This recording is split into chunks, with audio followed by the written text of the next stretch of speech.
Thank you. Good morning, everyone. I'm going to call the Assembly Committee on Judiciary to order. Madam Secretary, would you please call the roll? Assemblywoman Bilbray Axelrod. Here. Assemblywoman Cohen. Here. Assemblywoman Gonzalez.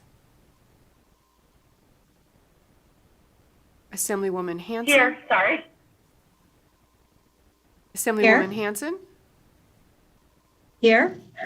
Assemblywoman Hardy. Here. Assemblywoman Kasama.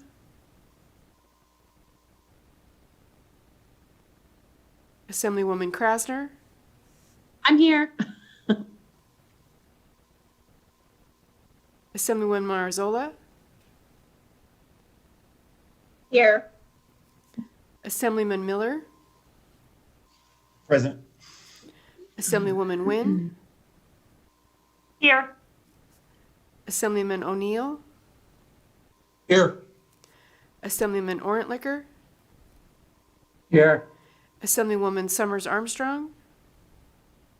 Here. Assemblyman Wheeler. Here. Chairman Yeager. Here. I think we have everyone with us other than Assemblywoman Krasner, so please mark her absent for the time being, and if and when she arrives, we will mark her as present. That does mean we have a quorum. Good morning, everyone on the committee. Good morning to those who might be joining us over the internet, either on the legislature's website or the YouTube channel. Welcome to day 18 of the 81st session of the Nevada Legislature, and welcome to the Judiciary Committee. Now, before we get started this morning, I'll go over just a few brief housekeeping rules for members on the Zoom. Please make sure you mute when you're not speaking. That will help with the feedback.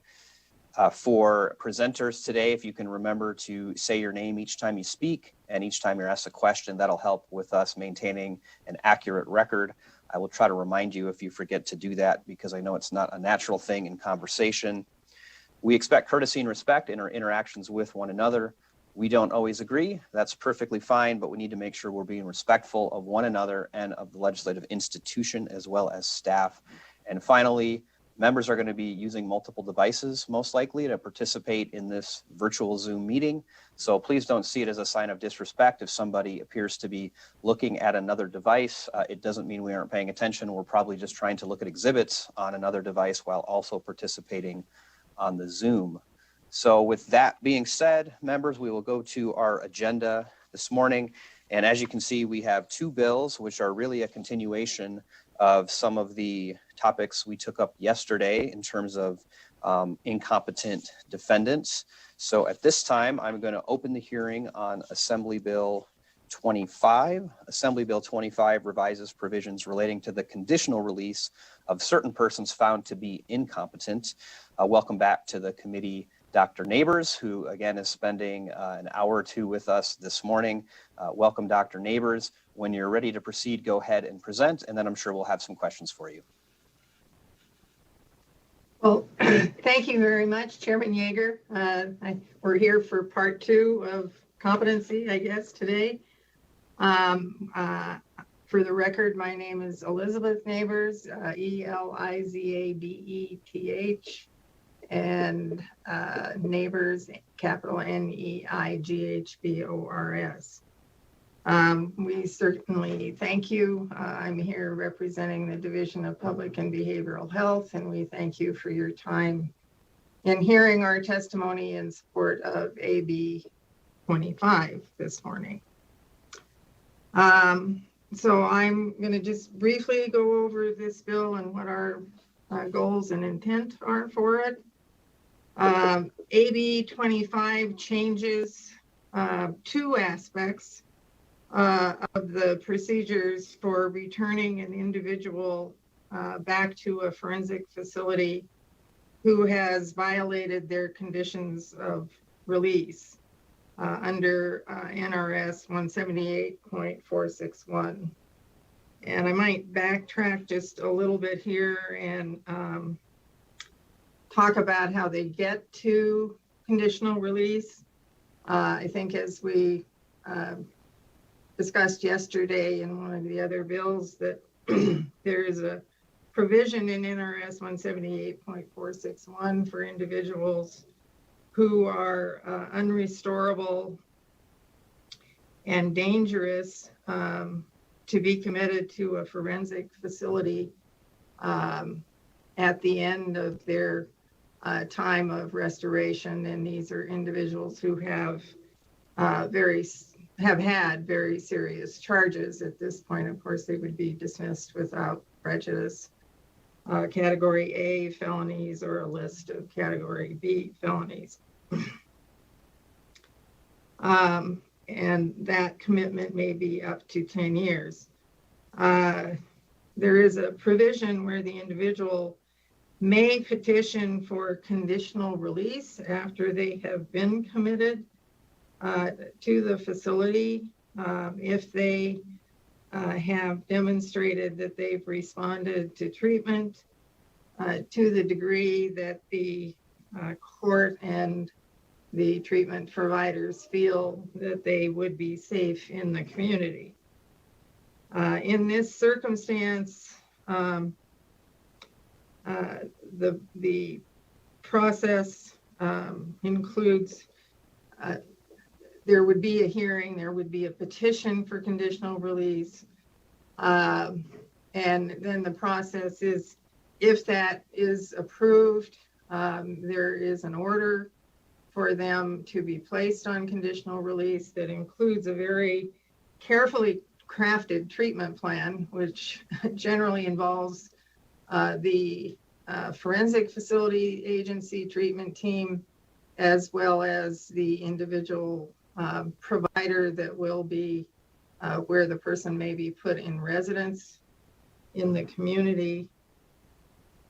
And in that plan and order, there are very specific conditions of release that the individual must follow in order to continue in that program. These residences are highly structured settings with very high level of supervision. Often residents that are alarmed, the individuals have 24-hour supervision, and should they, for example, work in a sheltered setting in the community, they would have supervision and escort under those circumstances. So we have had a number of individuals, not large numbers. At the present time, there are 4 in the north and 1 in the south who are placed under those plans. And there may be situations where should there be decompensation or some circumstance which there may be an event where there may be some type of mental health crisis or behavior on the part of the individual that would require their return from that setting. What this bill does is address the circumstance where the mental health crisis may occur in that placement setting, and the individual is in a situation where there is probable cause to believe they are in imminent danger to themselves or others, and they have violated their conditions of release. Our concern here is that the current statute is written in such a way that when currently the direction is that in those circumstances, the facility has to contact the officers of the court and the judge and get a warrant to pick up the person and bring them back in a court order. We would not ever not notify, obviously, since the supervision remains in the court of criminal venue where the charges were.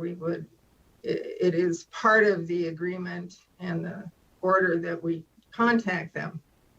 However, we're concerned about the delay, and so in the bill the language has been rewritten to allow that if we perceive that there is probable cause, we may return the person, immediately to the forensic facility without getting a court order. And then subsequent, there is a hearing, as it's written, within 10 days to determine whether the conditional release should be continued, modified, or terminated.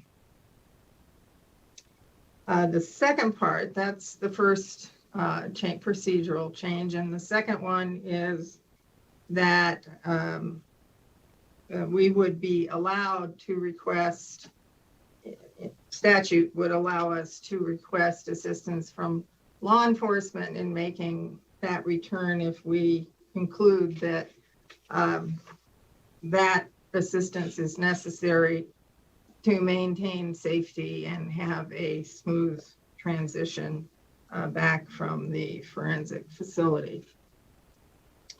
So the goal of the bill is really to eliminate any delays that compromise safety and to enhance our ability to respond to these crises in an appropriate way. I would add that we have been discussing with law enforcement and some other organizations that have interest in the care of mentally ill individuals. And there were a couple of changes that they were asking for, which we would be agreeable to.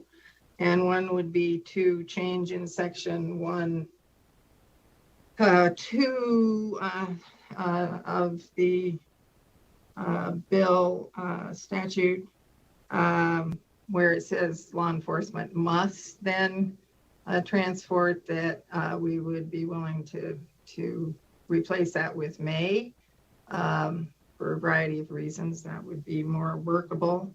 And there was also a request to have the hearing within 3 days instead of 10 days, with the caveat that should all parties agree, it could be 10 days.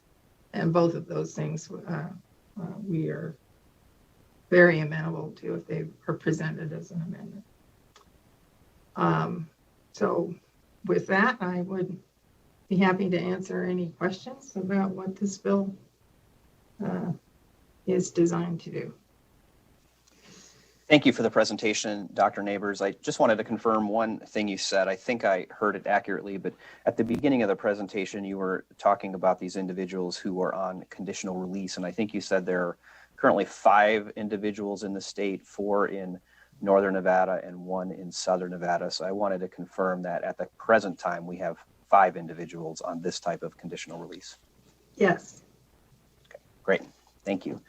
Let's see if we have other questions. Committee members, who has a question for Dr. Neighbors on Assembly Bill 25? If you could raise your hand in front of your camera, I think I can see you all. Go ahead, Assemblywoman Cohen. Thank you, Chair. Thank you, Ms. Neighbors.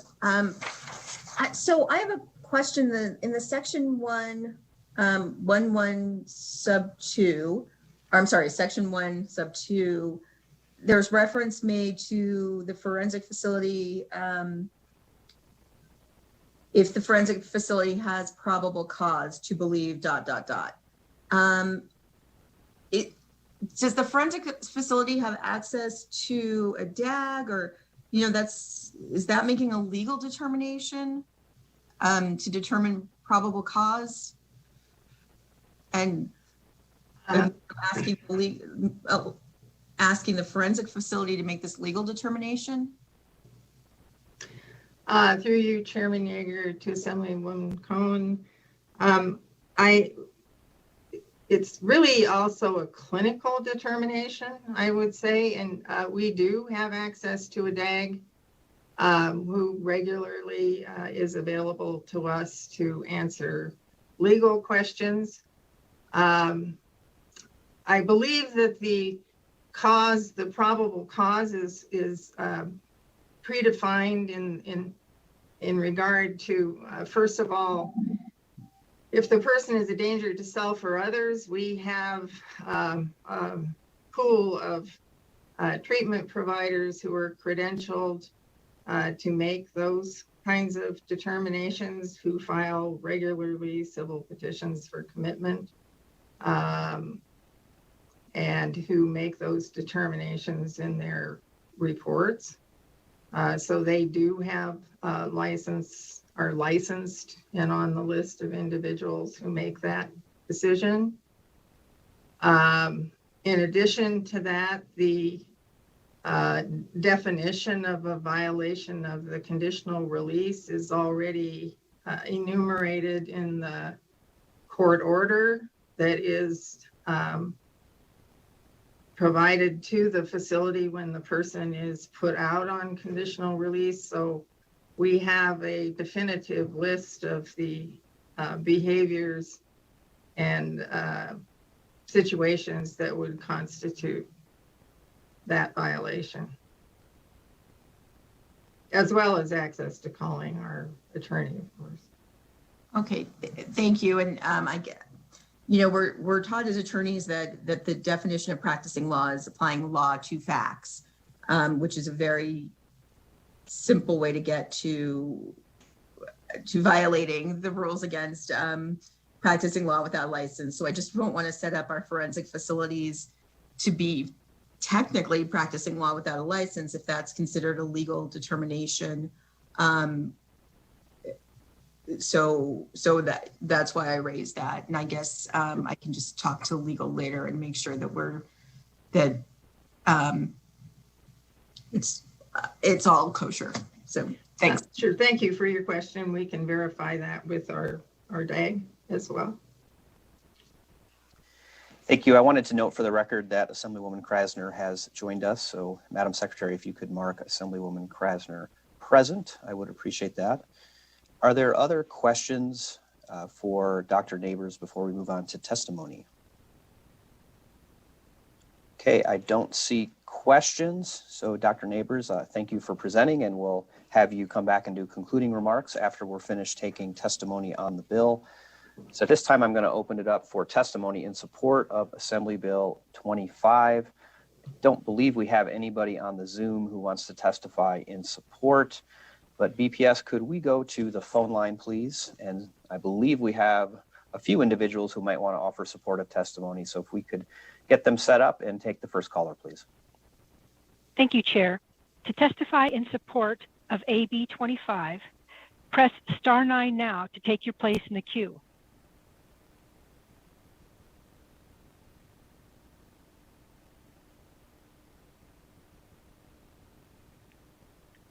Would the caller with the last 3 digits of 611 slowly state and then spell your name for the record? You will have 2 minutes and you may begin now. Good morning, Chairman Yeager and members of the Judiciary Committee. This is John Piro, Johnpiro, from the Clark County Public Defender's Office, and we are testifying in support today. We supported this bill, but there's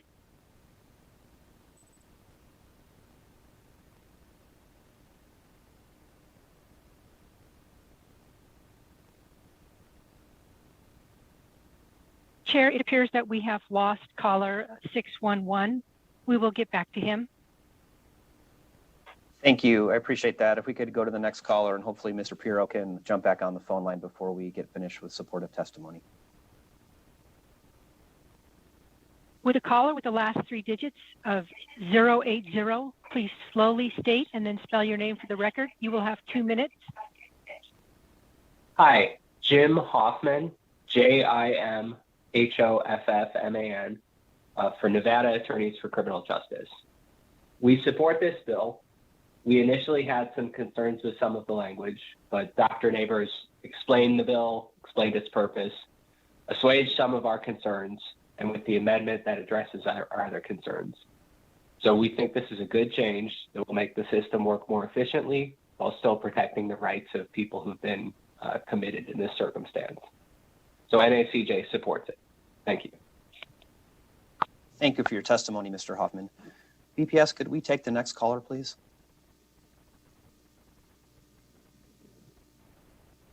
Yes, with the caller with the last three digits of 611, please slowly state and spell your name for the record and continue your testimony.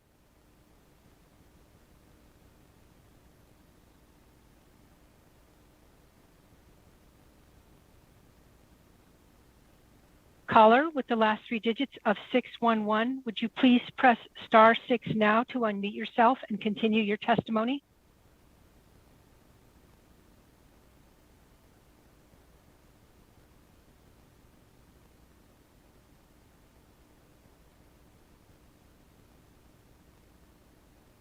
With the caller with the last three digits of 318, please slowly state and spell your name for the record. You will have 2 minutes. Good morning. This is Kendra Birchie, KendraBertschy, with the Washoe County Public Defender's Office. Good morning, Chairman Yeager and members of the Assembly Judiciary. We support AB 25. We strongly believe that mental illness is a health issue, not a police issue. We appreciate our conversations with Dr. Neighbors and the sponsors to work towards ways that we are not just incarcerating away our state's mental health crisis. Our current system would require for individuals to qualify under the statute to go to jail rather than a forensic hospital. And we support having those individuals being diverted straight to the forensic hospital rather than having the first and only option of going to jail. We strongly believe that we need to continue to work on ways to keep those with severe mental health concerns out of our detention centers when possible. As indicated in the Treatment Advocacy Center, a national nonprofit 2015 report, individuals with severe mental health concerns account for 1 in 4 people killed in police encounters.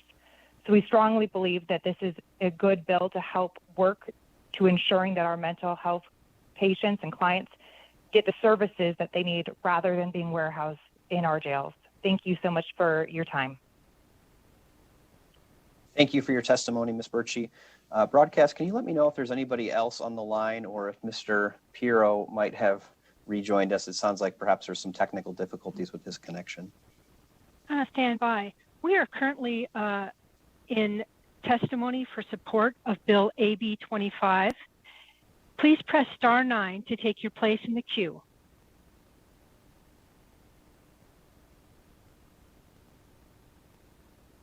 With the caller with the last three digits of 611, please slowly state and then spell your name for the record and continue your testimony. Good morning, Mr. Chairman. This is John Pirro, back for a third time. Hopefully it works this time. I'm just going to say ditto to what Mr. Hoffman and Ms. Birchie said at this point and just let the committee know that we're in support. Thank you, Mr. Pirro, and thank you for your patience and your persistence. Appreciate that. BPS, anybody else in support of Assembly Bill 25?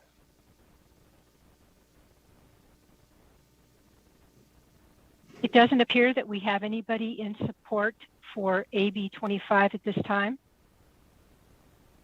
Thank you. I will close testimony in support. I will now open opposition testimony to Assembly Bill 25. BPS, I don't believe we have anyone on the Zoom in opposition, but can we check the phone line to see if there's anyone there who'd like to testify?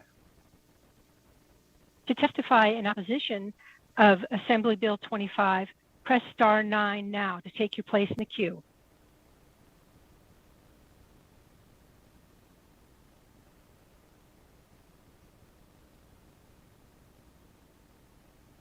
With the caller with the last three digits of 456, please slowly state and spell your name for the record. You will have 2 minutes and you may begin now.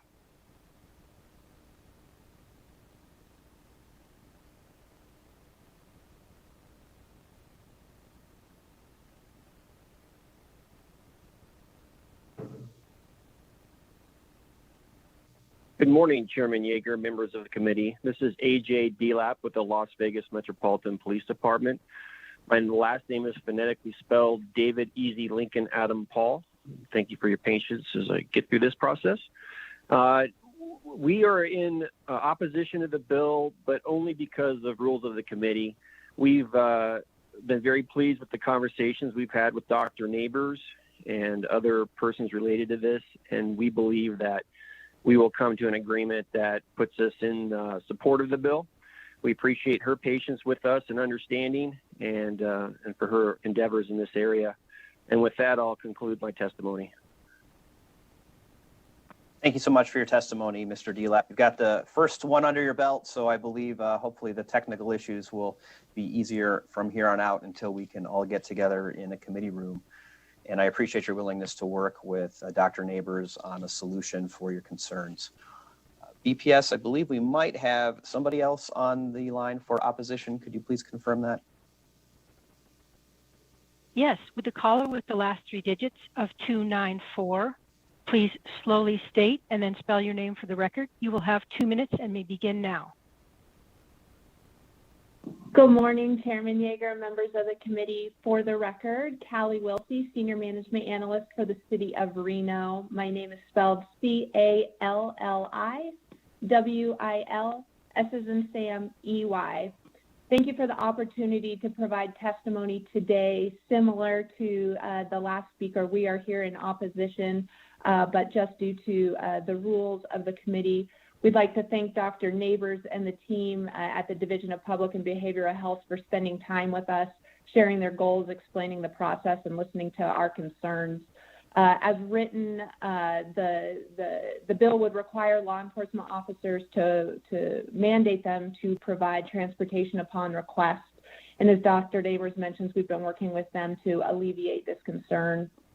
In the broader context, we believe that we should carefully consider if and how law enforcement should be involved in interactions dealing with mental health issues to ensure it's the best and safest approach for everyone. So we support the amendment and look forward to continuing to work with the bill sponsor to finalize those changes. We're grateful for that collaboration. Thank you. Thank you for your testimony, Ms. Wilsey, and thank you for being willing to work with the sponsor on your concerns. Broadcast, do we have anybody else on the line in opposition? We are currently testifying in opposition of Bill AB 25. Press star 9 now to take your place in the queue.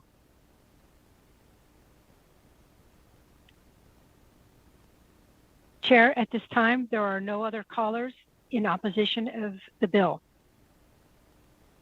Thank you. I will close opposition testimony. We'll now open neutral testimony.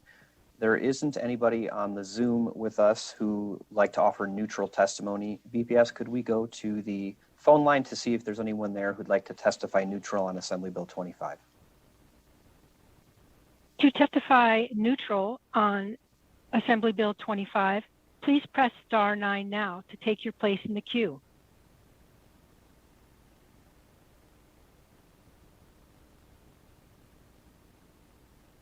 Chair, there are no callers in the neutral position on Bill AB 25 at this time.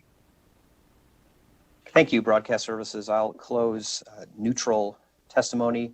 And Dr. Neighbors, I want to go back to you for concluding remarks, but I did just have a quick question I thought of as we were taking testimony that I thought you might be able to answer. And that is this. I know we only have 5 individuals out there right now, but when they are conditionally released, are they usually released to a facility? Are they released to family members? If you could maybe give me a sense of what the options are for the division in terms of where those folks can be released into the community and whether that's, assuming it's fact specific, but if you could maybe give me a rundown of that, please. Certainly, Chairman Yeager. For the record, Elizabeth Neighbors. Since there are only 5, I can be pretty specific. But the nature of the treatment plan and supervision that is constructed requires generally that they be released to a facility that allows for a very structured oversight. Right now, the majority of these folks are placed with Sierra Regional Center in one of their residences. And actually, we have worked with them specifically to create programming for these particular individuals who have fairly serious offenses. But of course, since they're with Sierra Regional Center, are intellectually disabled. And so it's a very high level of supervision in what would be termed a group home that has actually like alarmed windows and 24-hour supervision, as I was saying. We also have done other agreements. We have placed individuals in a mental health setting, again in a group home, again with a fairly high level of supervision, where the forensic facility staff would contact them weekly and have ongoing contact with the staff that oversee the facility. We have also had a placement with the Veterans Administration in their new facility. Again, highly structured unit in that facility. And again, we have weekly contact with them ongoing. The treatment teams from the facilities meet with the treatment team, because the person retains a treatment team at the forensic facility, and they have meetings monthly. So there's a high level of communication and oversight that goes on. And then the placements are very collaborative, and we know in great detail exactly what the treatment delivered there is. Thank you for answering that question, Dr. Neighbors. And any concluding remarks you'd like to make at this time on Assembly Bill 25? We certainly appreciate the collaboration that we have had and the input, and we learn along with this process. And so that certainly that input is helpful for us in designing our programs. And we very much are liking and appreciating the community contact and input into what we do, and anticipate that will continue. So thank you, all of the folks who provided us with information for putting forth this bill. Thank you, Dr. Neighbors, and just please keep me informed as you work through some of the issues that were highlighted in opposition. It sounds like you guys are on the path to reaching consensus, if not already there, but please keep us updated, and that'll help us know if and when the bill is ready to be moved out of committee. Thank you very much. So with that, I will close the hearing on Assembly Bill 25. We're going to now move to our second bill on the agenda. I will open up the hearing on Assembly Bill 36. Assembly Bill 36 revises provisions relating to competency hearings for certain criminal defendants. Welcome back to the committee, Dr. Neighbors. We'll give you a chance to present Assembly Bill 36. I'm sure we'll have some questions, and then we'll take testimony. So please proceed with your presentation. Thank you very much, Chairman Yeager. For the record, Elizabeth Neighbors. And I am here to, on the behalf of the Division of Public and Behavioral Health, to present in support of Assembly Bill 36. I think I'd like to just preface my remarks about that bill with a comment about the sequential intercept model. And part of what we're trying to achieve here is to follow with our services that model, which is a national concept that's been around for a while, that provides guidance toward intercepting and diverting out of the criminal justice system mentally ill individuals into treatment. So really, this is the goal of that bill. We see that one intercept along that sequence is when folks are incompetent and commit crimes, perhaps largely due to their mental illness, and are referred for competency. So we are looking at a different model than is currently written into the statute about managing misdemeanor offenders for whom there is a question of their competency to proceed. As I was saying, AB 36 changes the procedures for the assessment and restoration of misdemeanor offenders. We are seeking to allow for the misdemeanor offenders who are found to be incompetent after assessment by a certified evaluator appointed by the court to have their charges dismissed and to be considered for civil commitment and treatment. If a person who is charged with a misdemeanor is referred for competency assessment to proceed, and the evaluator recommends that they are competent, the proposal says that they would then simply proceed with their adjudication. So the purpose is to try to divert incompetent misdemeanants out of the system into treatment, which is essentially what has been happening anyway. So we're really trying to make the law consistent with what the practice is in Nevada. And I would add that the concept here that we were seeking to put forward is that the evaluator, the procedure would stay the same through the point that a person is designated by the court or appointed by the court to evaluate somebody for competency for a misdemeanor offense. And that evaluator would, in their recommendation, if the person is determined to be incompetent, offer an opinion about whether they meet criteria for civil commitment. And then the procedure would be to petition for civil commitment as it's written now. And I'm going to reference at the end of my remarks that we have had a lot of discussion about this bill. And there are several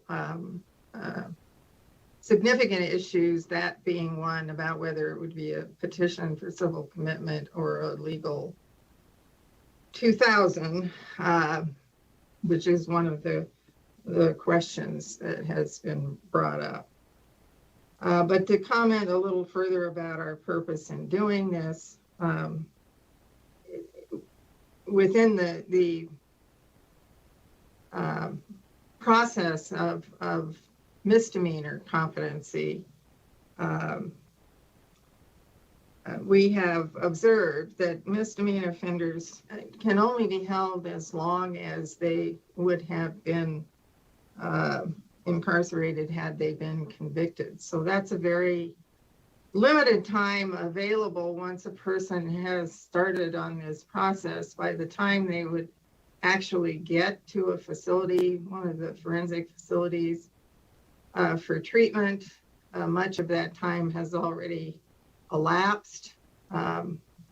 And once in the facility, then we have limited options available to us for treatment.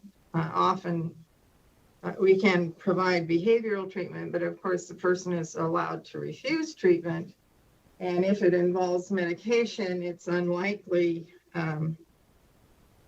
that we would be able to force medication with a misdemeanor offense, because it does not rise to the level that would allow us to have a hearing to obtain that order.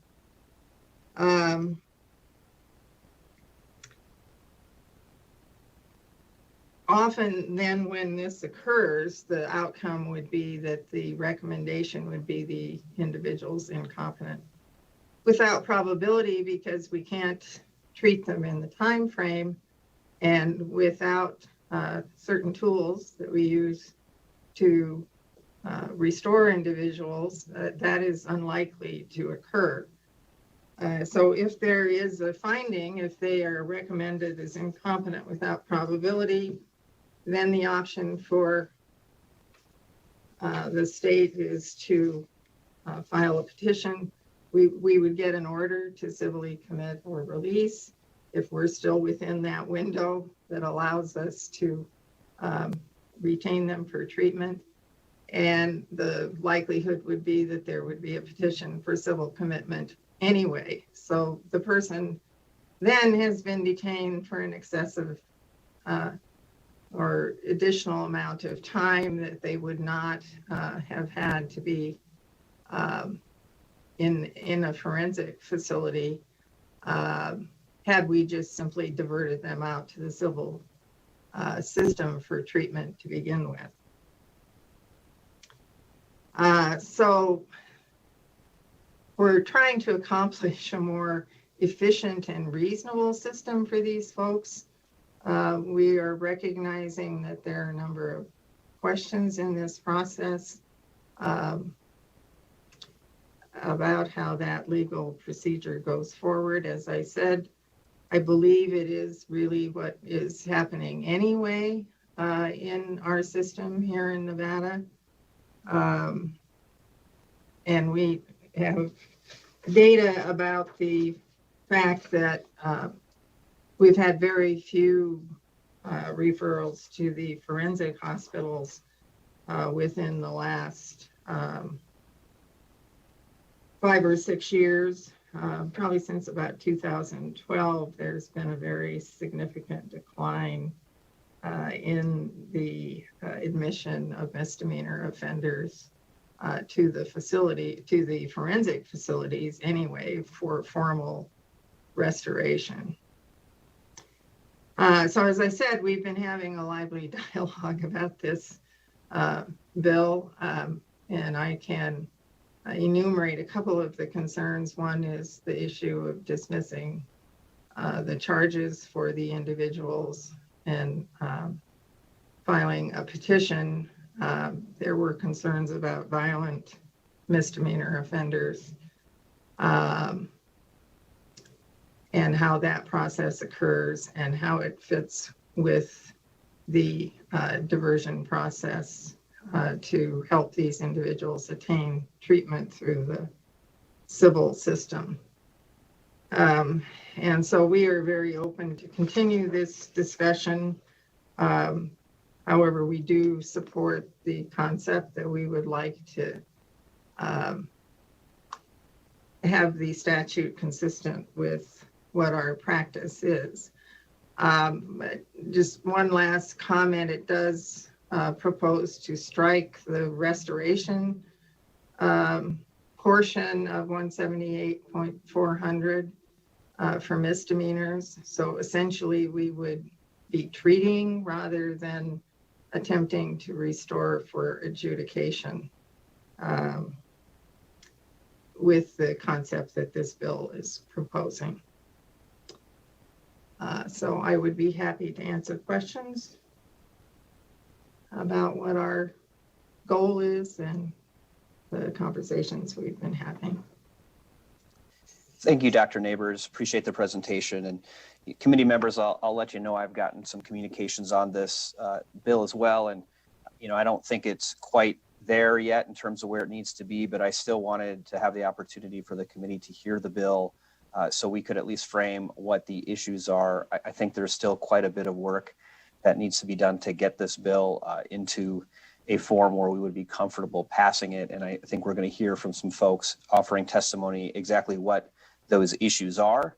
And I know that work's going to continue, but I at least wanted to sort of get through this presentation and give them a chance to do some of that back end work. And committee, I wanted to just emphasize a couple of points that Dr. Neighbors made, that, you know, misdemeanors are a little bit trickier in this competency setting because, of course, the maximum penalty for a misdemeanor would be 6 months incarcerated. So you can't really hold someone beyond that because it would be the expiration of the sentence. And I think we have some regional differences in terms of how things are being applied right now with misdemeanor defendants who are deemed incompetent. So those are just a couple of the issues I think we're trying to work our way through on this piece of legislation.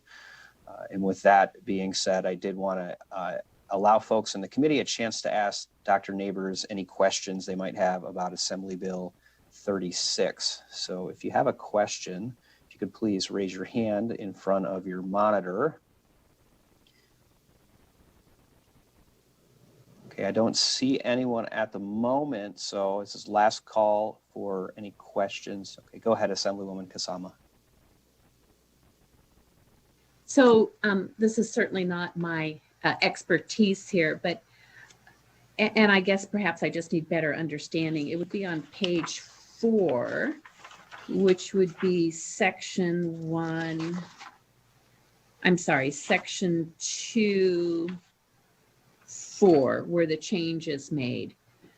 And so help me understand, I'm sure I'm just not quite fully understanding in that section there, which would be the change, where it says the court shall dismiss the charges against the defendant and order the defendant released unless a petition for involuntary commitment is requested. So my concern, or perhaps you could help me understand, is that we are dismissing the charges, but it seems like it's optional whether we're dealing with the defendant, they're just dismissed, or that it's optional if there's a petition for involuntary commitment. So if there is no request for an involuntary commitment, then are we letting somebody go that needs help?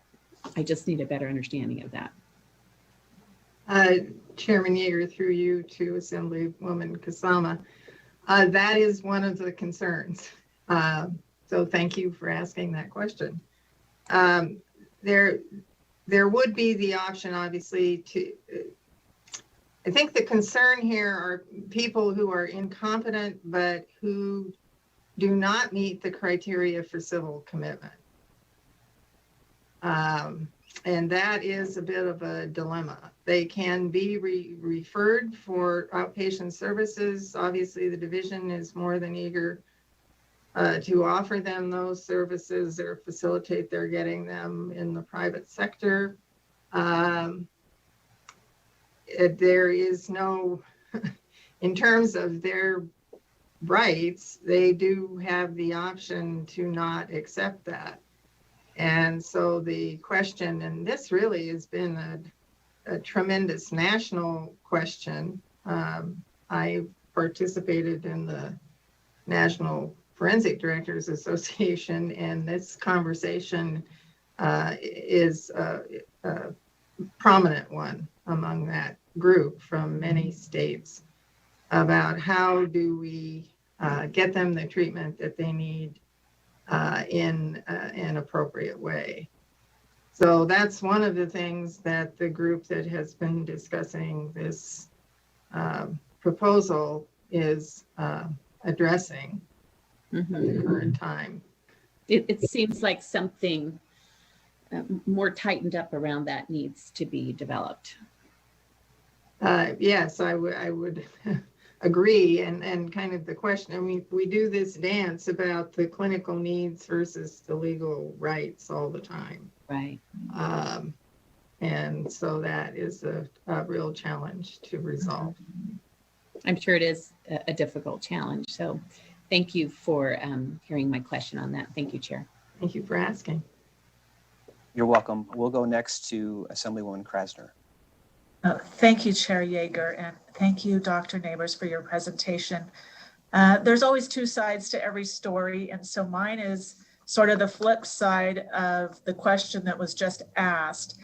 Are you proposing that if somebody is charged or convicted of a misdemeanor and can only be held in a jail or prison for 6 months, that you would be able to commit them for maybe life? I mean, that sounds a little bit scary, and I understand there's a balance of legal rights and medical needs, but Here at the legislature, we hold the Constitution pretty dear, and individual rights and liberties is number one on the list. So I'm just not sure. If you could please comment, is that what you're trying to do? Thank you. Certainly through you, Chairman Yeager, to the Assemblywoman. No, we are constrained in terms of what the civil commitment laws. One of the things that is stated in the proposal is that the charges would be dismissed, in which case these individuals would fall under the civil statutes, and a person can only be committed up to 6 months under that statute. And then there has to be regular reviews of that commitment following. The only circumstance really under which somebody might be committed for life would be if they were found not guilty by reason of insanity and committed under that statute. It is an open-ended commitment at the discretion of the court how long that commitment continues. But these are misdemeanor cases, so they would only qualify under the civil commitment statutes, and it's a very limited length of time. Just one follow-up, please, Chair, if I may. Please go ahead. You said that after 6 months, they would go in front of a review board. Is it possible that at that review board, they would be found that they're still a danger to themselves or others, and they would have to be committed for another 6 months, which would be longer than their jail time? That's possible, but that could occur under civil commitment laws without, they actually have no charges at that point. And so the determinations going forward would be based on their danger to self or others, which has to be an imminent danger. So it's possible that they could be recommitted, but it's unlikely. That is a very limiting definition, which means that in the moment there has to be probable cause to believe that the person is going to injure themselves or others within the moment. And so it's possible they could be recommitted if they've displayed behavior that warrants that, and that the panel of doctors and then the family court determines meet criteria for ongoing civil commitment. But I would say those occasions are infrequent. Thank you. And, I want to build on that for just a moment, because I think it's an important point, and I don't want it to be lost on the committee. So, what we're talking about here is somebody who's charged with a misdemeanor and they come into the criminal justice system, but because they are not competent to stand trial on the misdemeanor, those charges end up getting dismissed. And then, what we have is there's a civil system in place where that person could be held against his or her will if they are an imminent danger to themselves or others. But that question is completely separate from the criminal case. Sometimes the criminal charge leads someone to initiate that civil petition, because that's how someone learns that the person perhaps is an imminent danger to themselves or others. So, that process sort of has its own requirements under the civil system, but it's not a criminal justice issue. It is a civil justice issue, and there are safeguards put in there where a judge would do regular reviews. And the truth is, in civil commitments, most folks ultimately decide to voluntarily stay committed rather than fight the case to get treatment. And I think that's sort of the ultimate goal. But certainly there are occasions where somebody just does not want treatment and refuses treatment, and a judicial officer has to make a decision whether that release is safe. So I didn't want that to be lost on the committee, that sometimes the entryway into that civil system is a criminal misdemeanor, but it's not always that way. There are a lot of civil commitment petitions filed on a daily basis, particularly down in Clark County, but very few of them actually result in a judicial order holding the person. Sometimes the person doesn't meet criteria for civil commitment and they're released. Sometimes by the time they get to see the judge, they're better already and they're back on their medications and doing well. So if anyone has additional questions about how that process works, I have a little bit of familiarity with it. And I know Assemblywoman Wynn does as well. So feel free to ask us or Dr. Neighbors when we're finished with the presentation. So I'll end my testimony on the civil versus criminal system and ask if we have additional questions from committee members. Vice Chair Wynn, please go ahead. Hi there. Yeah, that is an open invitation to anyone on the committee. I actually deal with these type of issues with misdemeanor cases in my professional world. So if anyone has any further questions just about the process, I know it is outside of most people's scope of information, feel free to reach out to me and I can kind of go over that. Thank you, Vice Chair Wynn. Appreciate that. And members, I would commend you to do that. I know we're really busy in this building, but if you leave this hearing confused about what the heck's going on in these bills, please reach out to one of us. I want to make sure that we're all understanding the issues so that if and when we get to a vote, we can comprehend and understand what we're voting on and decide whether it's good policy. Additional questions from committee members? Okay, I'm not seeing any hands raised. Thank you, Dr. Neighbors, for the presentation, and thank you for your indulgence in letting me do a little bit of explaining beyond your presentation. We'll have you wait for any concluding remarks once we get through the testimony. At this time, I'm going to open it up for testimony in support of Assembly Bill 36. We don't have anyone on the Zoom with us in support. BPS, could we check the phone lines to see if we have anyone in support of Assembly Bill 36? Testify in support of Assembly Bill 36. Press star 9 now to take your place in the queue.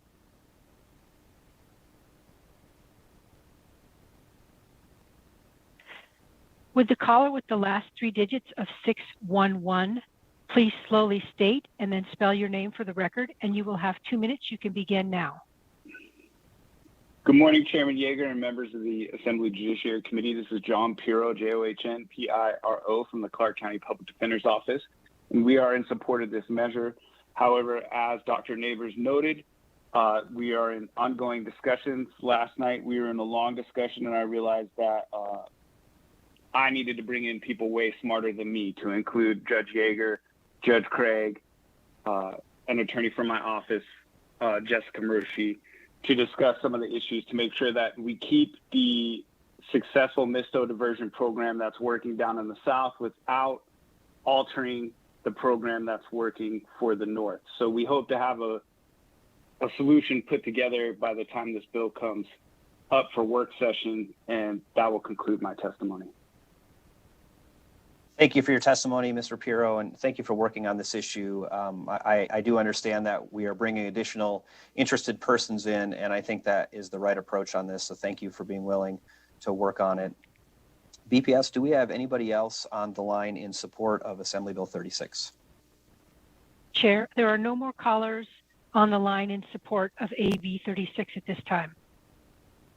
Thank you, BPS. I will close supportive testimony. I'll now open opposition testimony. We don't have anyone in opposition on the Zoom with us. BPS, could we check the phone lines to see if there is anybody in opposition? I believe we might have a couple of folks there. To testify in opposition of Bill AB 36, press star 9 now to take your place in the queue.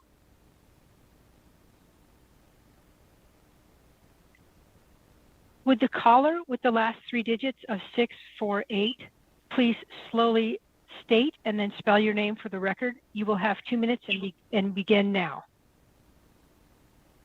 Thank you, Chair Yeager, members of the Assembly Judiciary Committee. My name is John Jones, John-Jones. I'm here on behalf of the Nevada District Attorneys Association and the Clark County District Attorney's Office. We are here in opposition to AB 36 as it's currently written, but we want to thank Administrator Sherrick and Dr. Neighbors and their entire team for meeting with us on several occasions about this bill. We understand the division's goal to clarify and standardize the competency statute with respect to misdemeanor cases, and we actually support that goal. We have all agreed to continue discussions, and as John Pirro just mentioned, we're going to bring in judges and other interested parties from around the state to help find a solution that works for everybody. Assemblywoman Kasama's question hits directly at the DA's concern. Currently in the Clark County DA's office, we work with the courts and the defense bar to both divert, stabilize, and supervise those alleged to have committed misdemeanors who have been deemed incompetent. We rarely use the restoration portion of the competency statute and instead try to focus on stabilizing the defendants in the hopes that they don't return to the criminal justice system. And once they're done with that process, their case would be dismissed. Throughout this diversion program, we do utilize the services of the division, but we also, through the criminal case, continue to supervise them to help ensure that they're following through with any treatment plan. We are worried that this bill would upend the efforts in Clark County to provide needed services and follow through with these defendants. That being said, we do and are continuing to work with the division and others on this bill, and we look forward to that process. Thank you. Thank you, Mr. Jones, for your testimony, and thank you for reaching out to me yesterday and letting me know where everyone was on this bill. And again, I appreciate your willingness to contribute to this discussion and to try to find a solution to what is most certainly a tricky issue. BPS, do we have anybody else on the line who'd like to provide testimony in opposition of Assembly Bill 36? With the caller with the last three digits of 318, please slowly state and then spell your name for the record. You will have 2 minutes and may begin now.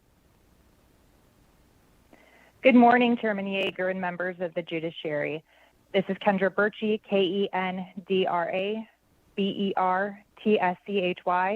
with the Washoe County Public Defender's Office.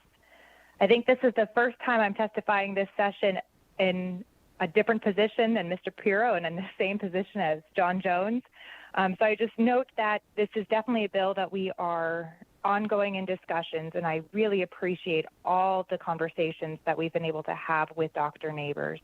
We support their intentions, but oppose this bill as written because we do believe that it will inadvertently keep our misdemeanor clients whose criminal charges are to be dismissed in jail longer than is intended or in current practice.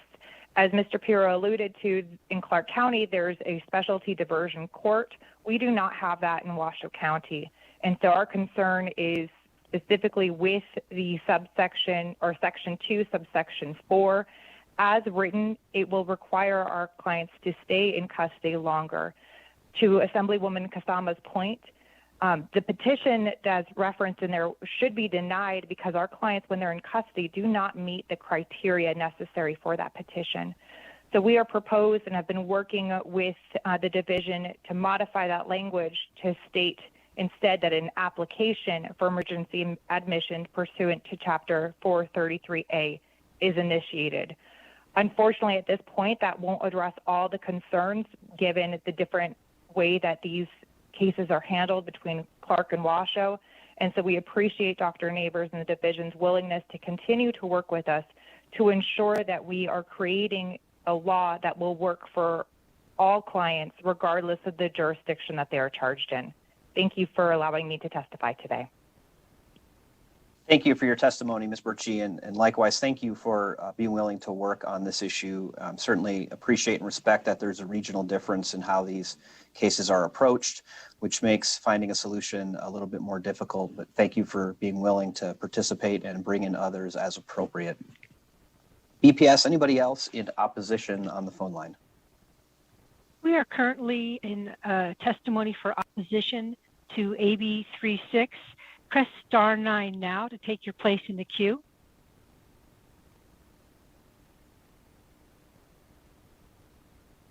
Chair, at this time, there are no more callers in opposition of the bill.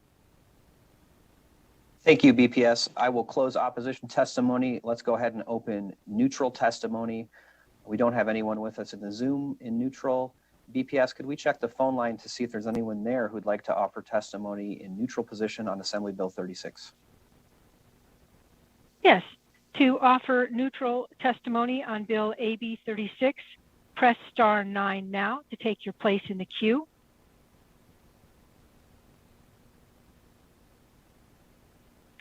Would the caller with the last three digits of 048 please slowly state and then spell your name for the record?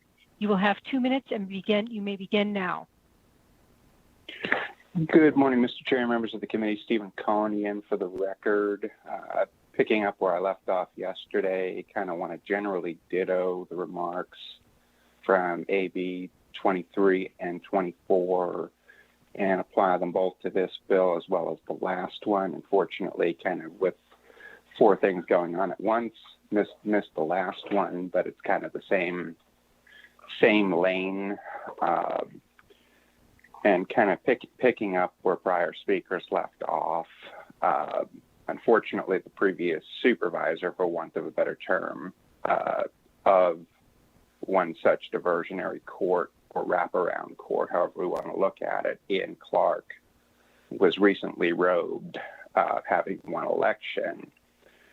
But just kind of resources are really constrained and kind of backwards between Clark and Washoe, I think. So it kind of creates this kind of pigeonhole for folks that could truly benefit from therapies to stabilize.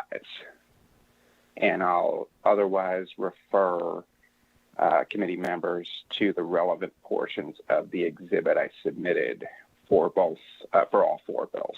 With that, Mr. Chairman, thank you, and I yield. Thank you for your testimony, Mr. Cohen. BPS, is there anybody else on the line in the neutral position?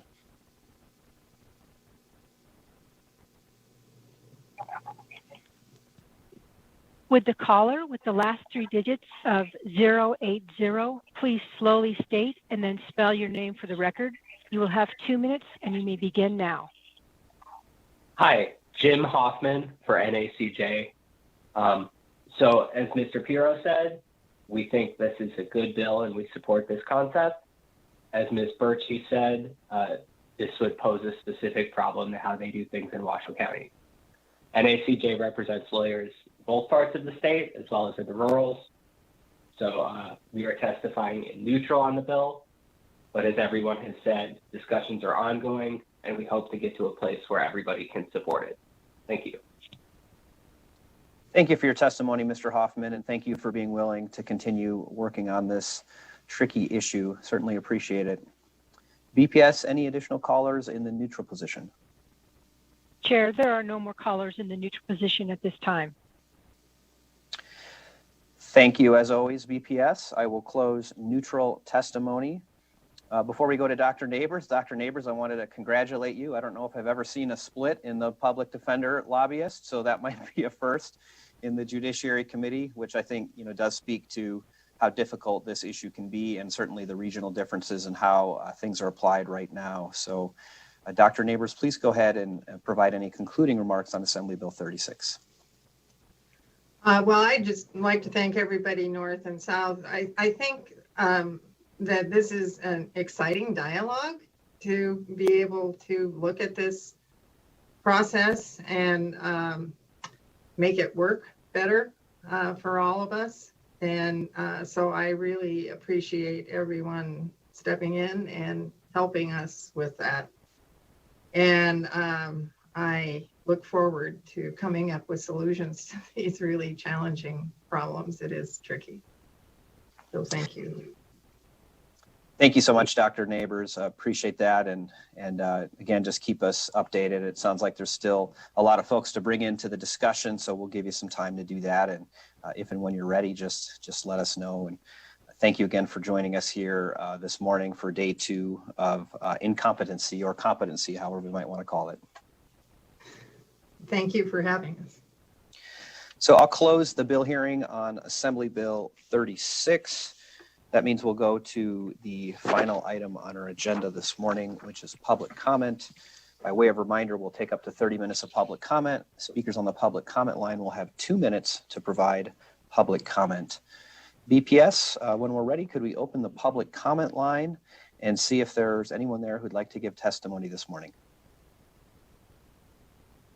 To participate in public comment, Please press star 9 now to take your place in the queue.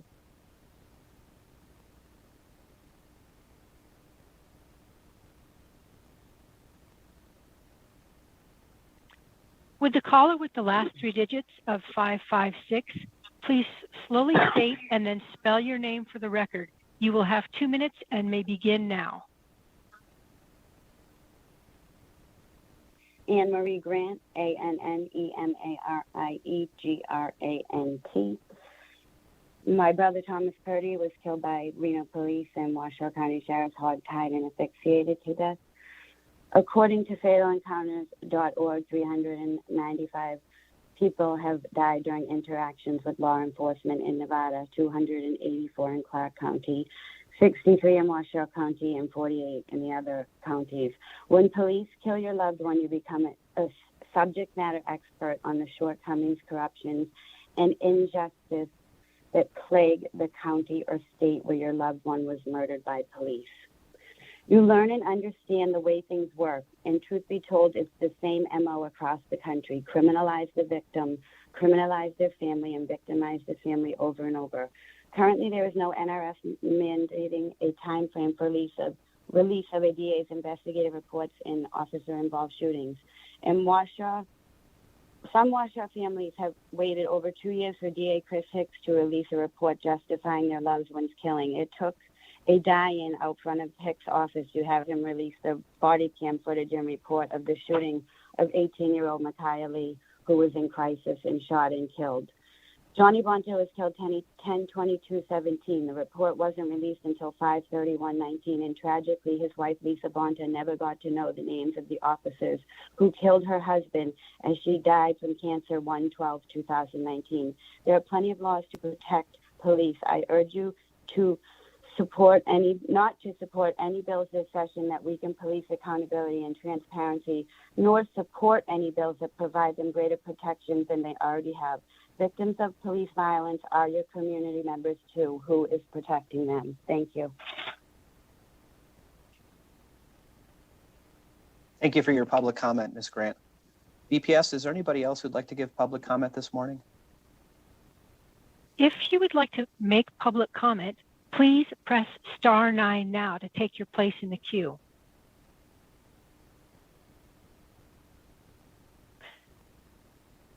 Chair, the public line is open and working, and there are no callers at this time wishing to make, oh, sorry, somebody has just raised their hand.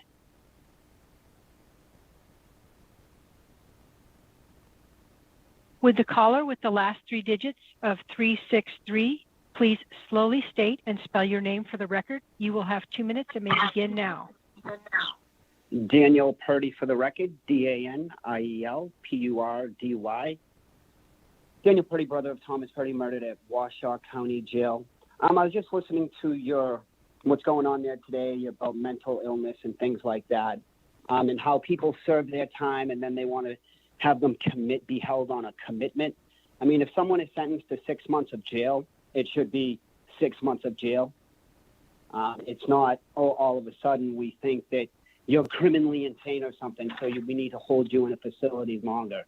And then I heard the doctor talking about chemical restraint. That has to be the most disgusting thing I've ever heard. Of course, some things like that are needed, but there should be a very high standard when it comes to using chemical restraint on people. All right, thank you very much. Have yourself a great day. Thank you for your public comment, Mr. Purdy. BPS, anybody else on the line for public comment?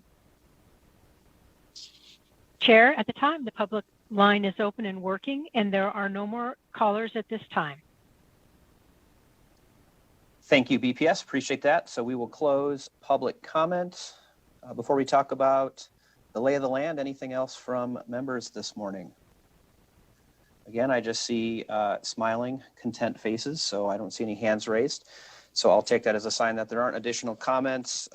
Members, again, thank you for this morning. Obviously, we heard a couple bills that still have a little bit of work left to do, so we'll give interested persons an opportunity to get through that work before you will see any of these bills on a work session. And again, want to invite members, if you have questions, to reach out to myself or the vice chair or Dr. Neighbors to get more information about how this process works. So tomorrow we're going to be starting at 8 o'clock.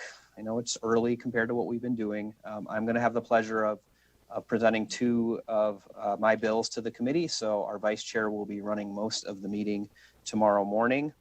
And then we are still working on the agenda for next week. I will just kind of tell you as a preview that it's looking pretty likely that we will not have a meeting on Monday. I can confirm that tomorrow, of course, but we probably will not have a meeting Monday. We probably will have meetings the rest of the week, especially as we continue to get bills to the committee. I'm not yet sure what time we'll be meeting next week, but I will let you know before the meetings are agendized or as they're agendized. So with that being said, committee, thank you for your attention this morning, and we will see you tomorrow morning at 8 o'clock. This meeting is adjourned. Bye. Thank you, Chair. Goodbye, everyone.